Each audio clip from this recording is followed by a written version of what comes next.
En un mundo en que la inteligencia artificial no solamente está cambiando la forma en que trabajamos, sino que también está definiendo las directrices para que las empresas alcancen el liderazgo. Y más aún, la forma en que nuestra sociedad está evolucionando al ritmo de una innovación permanente, es realmente para mí un agrado y un privilegio poder conversar con Gloria Aburto. Hola. Ella es ingeniero civil industrial de la Universidad Técnica Federico Santa María. Ha desarrollado una muy exitosa trayectoria como emprendedora tecnológica y especialmente durante la última década se ha especializado en tecnología de inteligencia artificial. ¿Cómo estás, Gloria? Qué gusto que me acompañes. Muchísimas gracias. Muchas gracias a ti por esta invitación. Oye, supe que recientemente fuiste galardonada con un premio Sí. muy importante. Cuéntanos de eso, por favor. Sí, bueno, recientemente en marzo, justamente por ser el mes de la mujer, recibí el premio de Mujer Líder en EBCT, que significa Empresa de Base Científica Tecnológica. Mire, qué bien. Sí, Felicitaciones. muchas gracias. Y bueno, este premio es otorgado por la red de exalumnas de la Universidad Federico Santa María, que es una universidad especializada en ciencias y en matemáticas e ingeniería, de aquí de Viña del Mar, en Chile. En realidad la Santa María tiene 5 sedes, pero Claro, las más conocidas tal vez son la de Valparaíso y la de San Joaquín, porque en Santiago hay 2. claro. Y también hay en Concepción y hubo un tiempo que había hasta En Guayaquil. en Guayaquil. Creo que ahora último ya no está, pero sí, tienes Bueno, toda la les razón. cuento que en la época en que la Universidad Santa María estuvo presente en Guayaquil, la máxima autoridad, que era el cargo de prorector, lo ejerció mi querido amigo Cristian Stay, con quien ya grabé Ah, un diálogo eléctrico, así que al final de este video les voy a dejar una ventanita con el enlace sí, por para que favor. ustedes puedan escuchar la conversación que tuvimos ese día con Cristian Stay acerca de un tema muy relacionado con lo que vamos a conversar hoy día, porque en esa oportunidad con Cristian hablamos nada menos que de la gobernanza de la inteligencia Ah, artificial. mira, muy importante. Tema que está muy de boga hoy en día, que cada vez toma más terreno la inteligencia artificial. Así es, y el tema de la gobernanza es súper importante porque, por ejemplo, hace pocos días Sam Altman salió diciendo que él era promotor de que la inteligencia artificial fuera declarada un derecho, así como el derecho a la Ah, energía. Entonces, todo eso tiene que ver con la forma en que se organizan no solamente los países, sino que incluso a nivel global, como se hace con la gobernanza espacial, por ejemplo. claro. Oye, Gloria, cuéntanos por favor, ¿cómo fue tu trayectoria? ¿Tú cuando chica querías ser ingeniera? Un poco sí, sí, desde la enseñanza media me di cuenta que me gustaba mucho las ciencias, las matemáticas, y que por otro lado también quería tener un título que me pudiera dar independencia económica. Como para nosotras las mujeres es súper importante estos temas porque nos permiten después tener alta independencia. Entonces siempre vi como el camino de la ciencia y la tecnología podría ser un lugar donde me podría dar esas virtudes, por ejemplo. Bueno, ese es uno de los méritos que tú tienes, porque indudablemente ciencia y tecnología y sobre todo ingeniería ha sido históricamente un campo dominado por los hombres. Claro, Entonces debe ser súper difícil siendo mujer lograr posiciones de liderazgo como lo has sí. hecho tú. Sí, como tú comentas, es verdad. Desde siempre de pequeña me sentí un poco fuera de los moldes por esto que tú comentas, porque por ejemplo a mí sí me llamaba la atención, no sé, por construir cosas o ver, por ejemplo, en la televisión, más que ver monitos, me gustaba ver documentales Claro. de cómo se construye una máquina, las plantas. Entonces desde pequeña siempre tuve como este deseo y curiosidad de entender cómo se hacían las cosas, cómo funcionaban los robots o cosas así que uno vea como de ciencia ficción. Entonces eso siempre me llamó la atención. Y me imagino que diste la prueba de selección universitaria Claro, y tu primera opción fue la Santa María. sí. Sí, yo porque, bueno, además yo soy deportista, juego básquetbol desde muy pequeña, vengo del sur, allá es como normal que te guste el básquetbol. Ah, Y sí, no sí, sabía eso. ¿De qué parte? de Puerto Montt, Ah, bien al sur. bien al sur. Y toda mi familia es Bueno, de Valdivia también. le comentamos a Ah, es nuestros verdad. amigos de otros países como ustedes saben, Chile es un país muy largo, de norte a sur, entonces tenemos todos los climas. Sí. Y para nosotros el sur es la parte más lluviosa y Puerto Montt es una de las principales ciudades del sur, a pesar de que hay otras ciudades importantes aún más al sur todavía. Sí, allá hay mucha, el tema de los salmones, ese Claro, tipo la de... salmonicultura es Eso, muy importante y también hay mucho turismo sí, porque está el sector de los lagos. sí, mucho ecoturismo para allá. Bueno, disculpa, te Sí. interrumpí. Bueno, venía del sur, por el básquetbol conocí Viña del Mar. En esos viajes deportivos conocí a la Santa María, pasaba por ahí, me llamaba la atención su forma de castillo, ¿cierto? Y así logré conocerla, de que era, además de lo bonita que se veía, también era especialista en ciencia y tecnología. Y cada vez que preguntaba, la gente decía, no, es muy difícil, seguro que quieres ir para allá. Y yo, bueno, eso para mí fue como, con mayor razón, quiero, Mientras más difícil, más me más, gusta. sí, mientras más me dicen que no puedes, es como que a mí me da eso de, ¿cómo que no? Perfecto. Bueno, lo que ocurre es que Viña del Mar forma parte del Gran Valparaíso.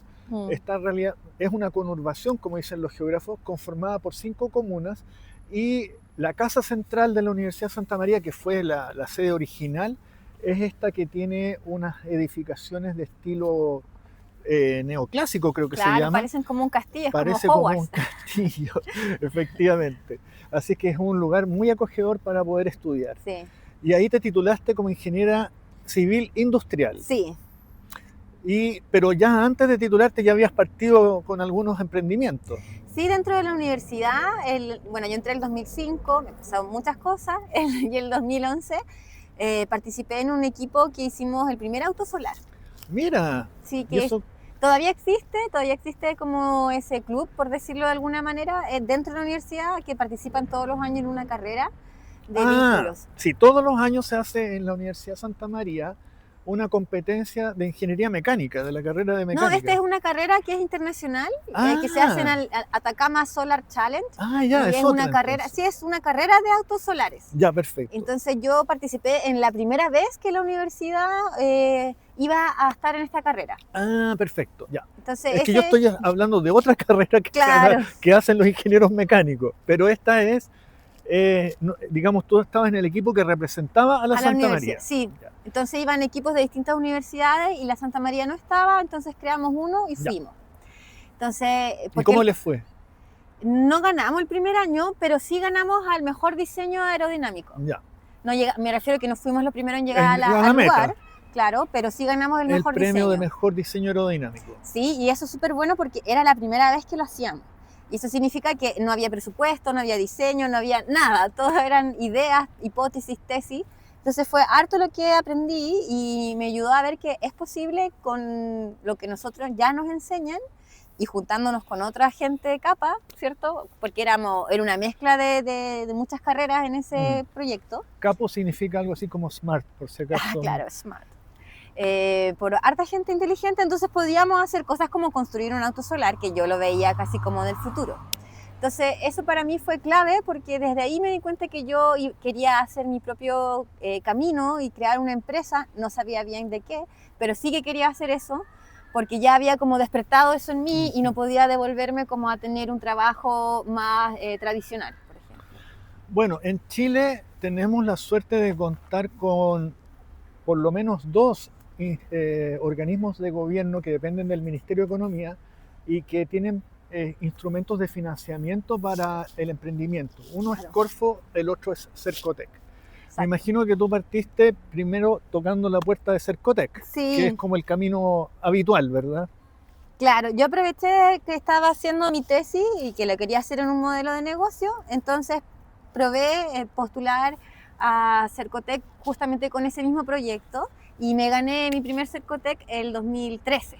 Y una cosa súper interesante es que estos instrumentos de financiamiento son no reembolsables. Claro. Es decir, no son créditos, no es que tú tengas que devolverle después, porque se entiende que es una inversión que está haciendo el Estado para fomentar la innovación y además de eso, por supuesto, el desarrollo económico, generar más fuentes de trabajo y al final del cuento, digamos, el Estado termina recuperando esa inversión en la forma de impuestos y de otras, en la generación de empleo. en la generación de empleo, etcétera. Claro. Así que ha sido un modelo que ojalá se mantenga, porque hace pocos meses había una discusión de si se iba a mantener o no. Claro, ojalá que se mantenga porque si bien yo no sigo con ese negocio que tuve en ese momento, sin esa ayuda yo no hubiese partido y no estaría hasta acá. Eso lo digo porque si hay gente que está viendo que está con dudas de emprender o no emprender, nunca va a haber un momento preciso para partir. Lo importante es partir con lo que tengas porque es la única manera de aprender.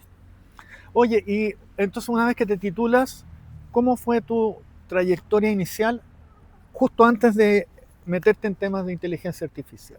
Bueno, como les dije, yo quería emprender, quería tener mi empresa, no sabía bien de qué y empecé a ir como a charlas y cosas que tenían que ver con el emprendimiento. En Valparaíso hay una buena red, también fue alguna en Santiago y entonces vi que la idea es que hagas algo que te guste, que emprendas en algo que te guste. Como a mí me gustan los deportes, partí con emprendimientos de eso. Ya.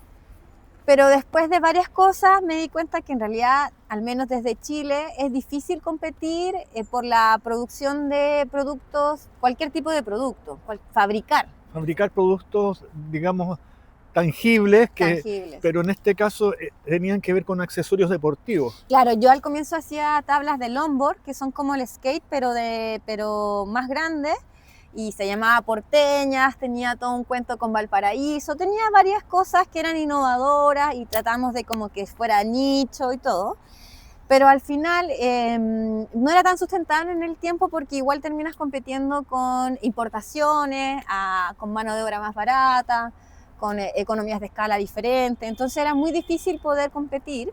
Después probé con algunos servicios, no sé, tuve un hostal internacional.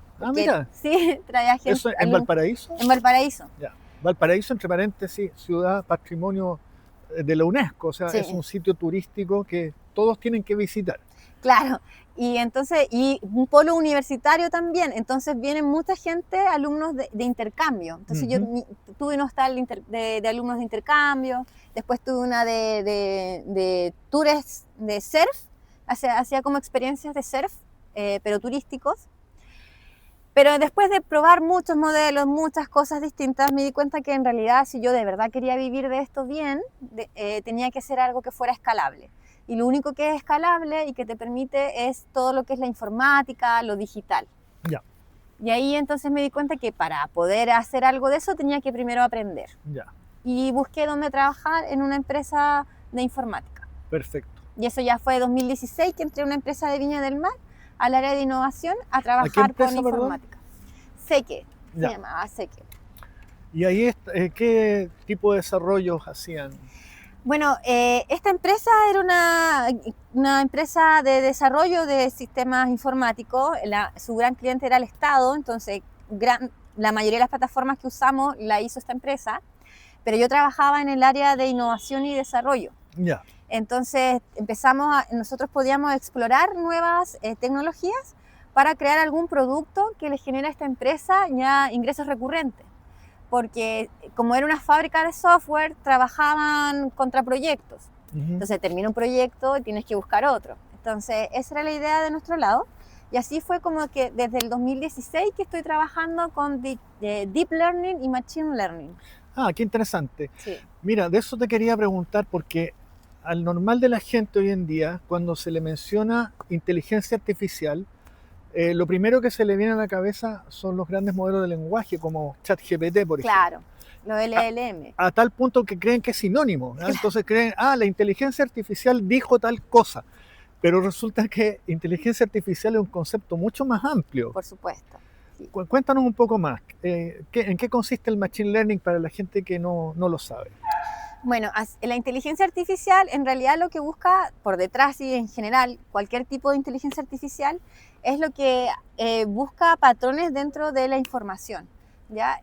Y lo que es el LLM tiene que ver con el lenguaje natural, en la forma que nosotros nos expresamos, ¿cierto? Y está ChatGPT y distintas cosas. Pero existen otras ramas, como por ejemplo la videoanalítica, que es donde nosotros construimos softwares que puedan analizar las imágenes, por ejemplo, en tiempo real.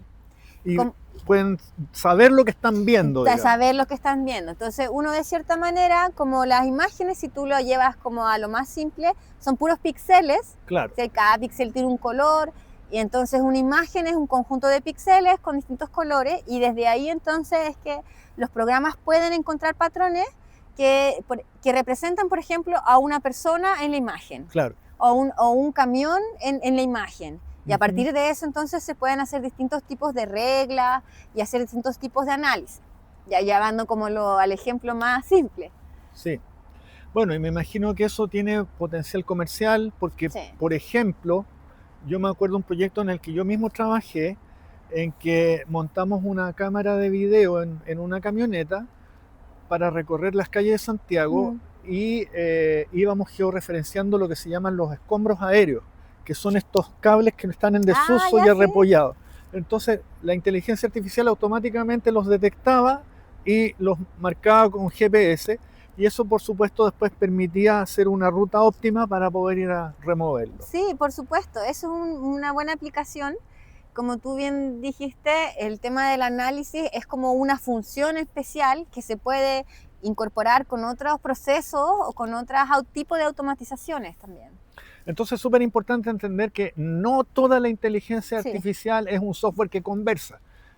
Hay otro tipo de inteligencia artificial que lo que hace, por ejemplo, es detectar patrones, detectar objetos, computer vision, ¿verdad? Y de hecho, el Machine Learning tiene también una subespecialidad que es el Deep Learning. Claro. Y que es más sofisticado todavía. Claro, ahí es más sofisticado porque ya no es solo detectar, por ejemplo, objetos dentro de una imagen, sino que ya tiene que ver, por ejemplo, con análisis más complejos como traquear a la persona, que es como, ya no es un análisis imagen por imagen, sino que ya un conjunto de imágenes, entonces es un poco más complejo. O cuando ya uno le enseña ciertos comportamientos, como por ejemplo detectar que una persona tiene signos de fatiga. Claro. Y ya no es imagen por imagen. Entonces ahí dependiendo de lo que uno quiere enseñarle es qué tan profundo es el aprendizaje. Eso es súper importante porque a pesar de que está de moda hablar de que estos son algoritmos, la definición de un algoritmo es seguir un conjunto de pasos para llegar a un resultado, y aquí lo que está ocurriendo es otra cosa. Aquí lo que está ocurriendo es que se entrena a la inteligencia artificial con ejemplos, y en base a esos ejemplos la inteligencia artificial logra deducir cosas, incluso puede llegar a equivocarse. Sí. A diferencia de un algoritmo clásico que no se equivoca nunca, salvo que se haya equivocado el programador, digamos. Claro, pero el algoritmo va siguiendo paso por paso. En cambio acá, una inteligencia artificial se puede equivocar precisamente porque lo que hace no es algorítmico en términos filosóficos, digamos. Claro.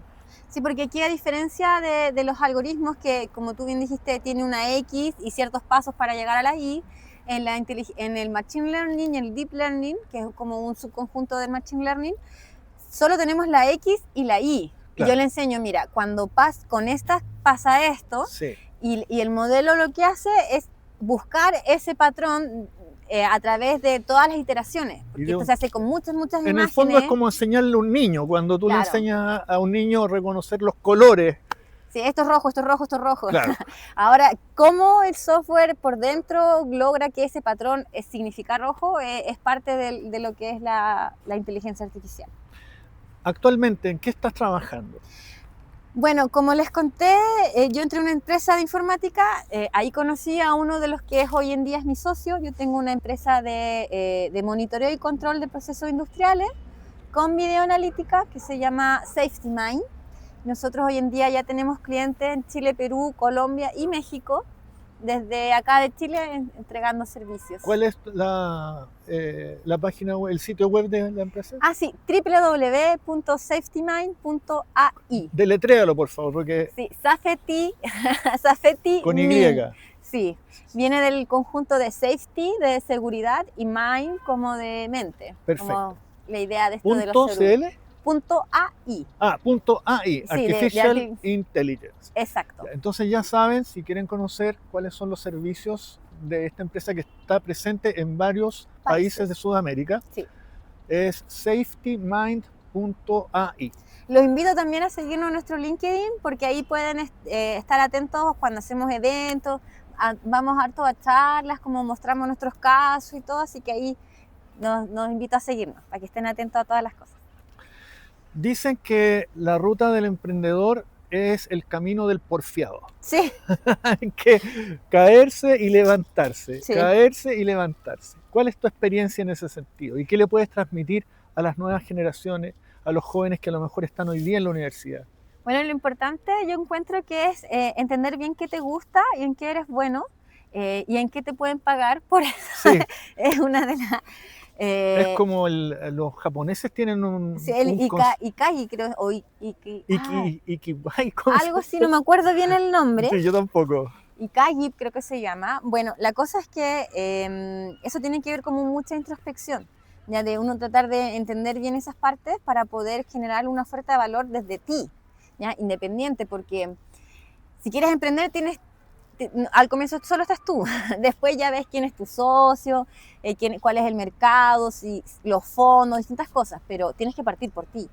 Entonces, en mi caso, todas estas vueltas que me di fue descubriendo exactamente dónde era buena, qué cosas estaban. Me guié mucho por qué me gustaba y en el camino fui aprendiendo qué realmente oportunidades había en el mercado. Entonces, ahí recomendaría partir al revés, claro. por ver en el mercado también hay que partir con los pies en la tierra antes de ponerse a soñar. Claro. Y otro consejo bien importante es que una vez que tú ya sepas como qué lados te gustaría desenvolverte, es muy bueno trabajar en algo que ya esté ahí, porque después cuando uno emprende tienes que armar todo de cero. Entonces es mejor tener alguna experiencia.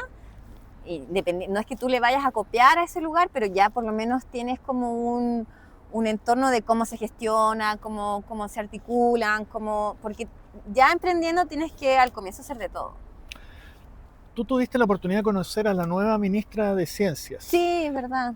¿Cómo te pareció ella, no solo como persona, sino que la disposición que tiene? Porque yo tengo entendido que ella, entre otras cosas, ha planteado que Chile debería potenciar su desarrollo desde la ciencia y la tecnología. Exacto.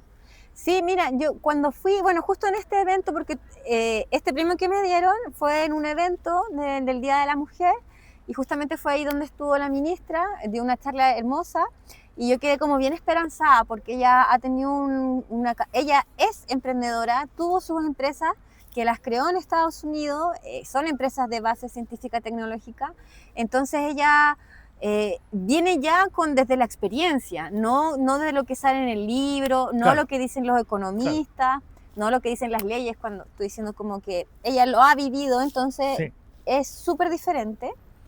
Y tiene ejemplos también de contrarrestar el mundo de Estados Unidos, por ejemplo, con Chile. Claro. Porque se usa mucho como las metodologías gringas, pero el contexto es súper distinto. Sí. Claro que entonces ella sabe esas diferencias y justamente lo que busca ahora es bajar esas brechas para que nos parezcamos lo más posible a eso, con el fin de que las empresas de base científica y tecnológica podamos crecer. ¿Ya? Esto básicamente porque igual Chile somos pocas personas, entonces no podemos competir con otras potencias como en mano de obra, por ejemplo, pero sí en conocimiento. De hecho, lo que haces tú es precisamente lo que hay que hacer, en el sentido de que, me refiero a lo que hace Safety Mind, claro. En el sentido que nosotros obviamente en Sudamérica no estamos liderando el desarrollo en inteligencia artificial ni en computación cuántica, pero sí la aplicación práctica de esas soluciones, de esas tecnologías a las problemáticas que tenemos nosotros acá. Claro. Eso es lo que nosotros tenemos que desarrollar. Sí, y también lo digo como desde el punto de vista de la inversión, porque por ejemplo, si tú quieres tener una constructora, tienes que tener máquinas, tienes que invertir harto, no sé, por las inmobiliarias, distintos tipos de negocios, pero en cambio lo que son, por ejemplo, en este caso, lo digital o la inteligencia artificial, no necesitas tanta inversión en activos fijos, sino que más en conocimiento, y ese conocimiento sí lo puede generar, por ejemplo, nuestro país. Oye, Gloria, te agradezco muchísimo por esta interesantísima conversación, este diálogo eléctrico que hemos tenido hoy día. Yo me despido de ustedes hasta la próxima, y como les había dicho, aquí les dejo el link para que también vean la interesante conversación que tuve con Christian Stay acerca de la gobernanza de la inteligencia artificial. Muy interesante. Muchas gracias a todos, que estén muy bien.